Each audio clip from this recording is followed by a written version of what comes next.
his party favors. It's his party. And I think that when you get put into outer darkness where there's weeping and gnashing of teeth, anywhere where you're bound hand and foot sounds a whole lot like Shadrach, Meshach, and Abednego to me. Bound hand and foot and thrown into a fiery furnace. Now I'm going to say something right here that can get me in trouble. I'm giving you a heads up. I think if you get bound hand and foot into the fiery furnace, go in there looking for Jesus. Nebuchadnezzar said, how many did we throw in there? And they said, we threw in 3. He said, how many's in there now? 4. He goes, the 4th one looks like the Son of God. And when Shadrach, Meshach, and Abednego came out, what was not on them anymore? The bindings on their hands and their feet. If you go into the fire, look for Jesus. You go, what's that mean for eternity? I don't know, I haven't been to eternity. But what I do know is I've went into the fire. I've went into the fire of my own silence, of rejecting his party favors. I've walked into my own hell of not receiving his goodness, of him walking up to me and saying, Paul, do you want this? And I'm mute. And he goes, you're bringing hell on yourself, son. Buster, what are you doing? Don't be a buster. Get in a party and have some fun. You want to know who I think was another buster? Luke just didn't have Matthew's flair for language. I think the elder brother was another buster. I think the father comes out to the elder brother and goes, hey, Buster, what are you doing out here in the yard? We got a party going on in the house. Because his whole speech is Matthew 20. That ain't fair. My brother has wasted his substance on whores, and you got the fatted calf, never even gave me a goat. Why are we not having a party for me? You don't think the older brother was already in outer darkness where there's weeping and gnashing of teeth? The very fact that he opened his mouth and said what he said is his weeping and gnashing of teeth. It is his darkness. All he had to do was accept the robe the father wanted to put over his shoulders. That's all he asks in the party is wear my clothes. When you get in here, it's my party. If I ask you to put on a party hat, put on a party hat. I hand out punch, just drink some. It's my party. You're at my party.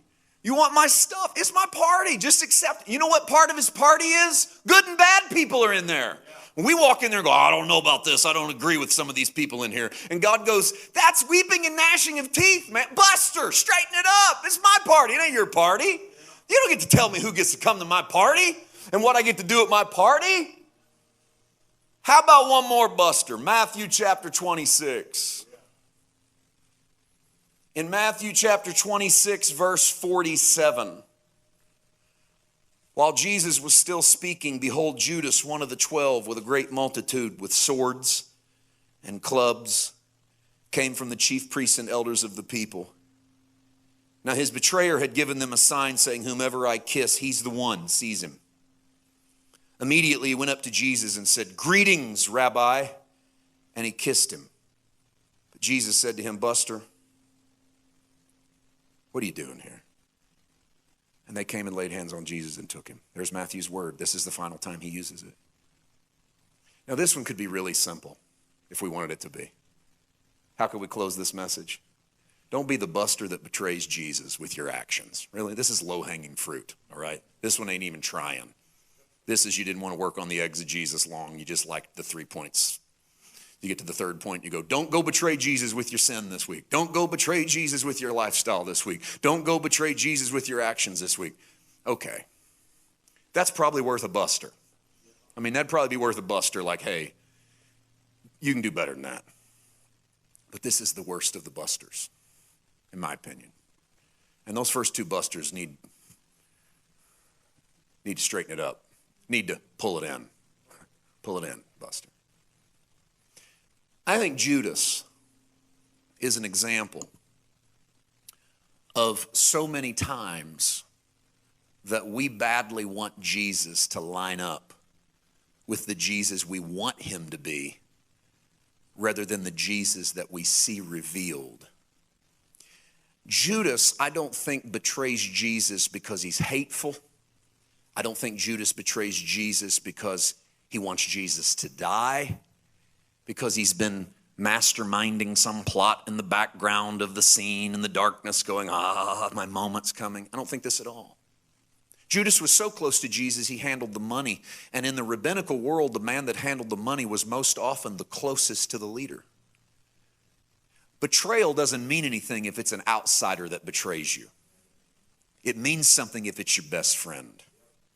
I actually think Judas was on the inner circle. I know we go, well, but he wasn't up there with Peter, James, and John. I understand that. There was a theological reason for the Peter, James, and John inner circle, but I think Judas might have been the one who was the friend of Jesus, who was the philos, who was the affectionate buddy, close enough that Jesus entrusted him with the money. Close enough that they had an unspoken relationship, the kind you have with your spouse, where you can just look at them and they know 1,000 words happen in a glance. Jesus had that so much that he could glance at Judas on the night of the Last Supper, and Judas just takes the money bag and goes and buys bread, and everybody at the table thinks that they've had an unspoken moment because apparently they have those all the time. Because the Bible says, and they thought that he had told him to go buy bread, even though he didn't tell him to go buy bread. Where'd they get that idea? Judas and Jesus had that thing where Jesus could look at him and Judas could look at him, and he knew.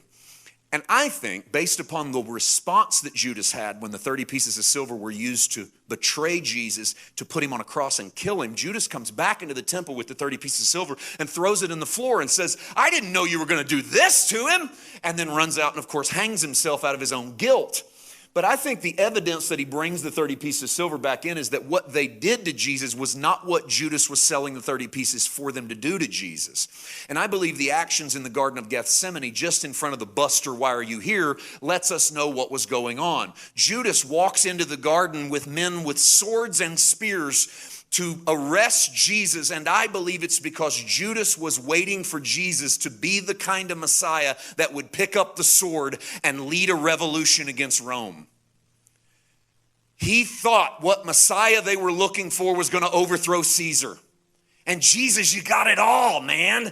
You know the stuff. You can argue with all those highfalutin Pharisees. You got it all, man. People follow you to the ends of the earth. You can walk on the water and you turn water to wine and you raise the dead. You're the one. We'll die for you, Jesus.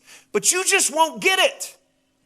Every time they want to make you king, you turn them away with some sermon about eating your flesh and drinking your blood. And every time we come close to getting what we need to get, you run. You run and hide in Samaria for a week, or you don't show up at the feast day on time, or whenever you're in the middle of the moment, you step off to the side. But I think that if we could just squeeze you in a moment where the real you had to show up, I know you got it in you, Jesus. I know you got it in you. You're the one I'm waiting for. So I heard that you're showing up tonight in Gethsemane, and you already told your disciples to bring 2 swords. I heard you say it.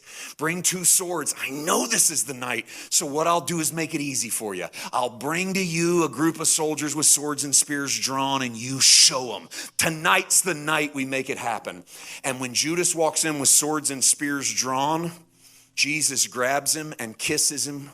Judas kisses him and Jesus kisses his cheek and says, Buster, what are you doing here?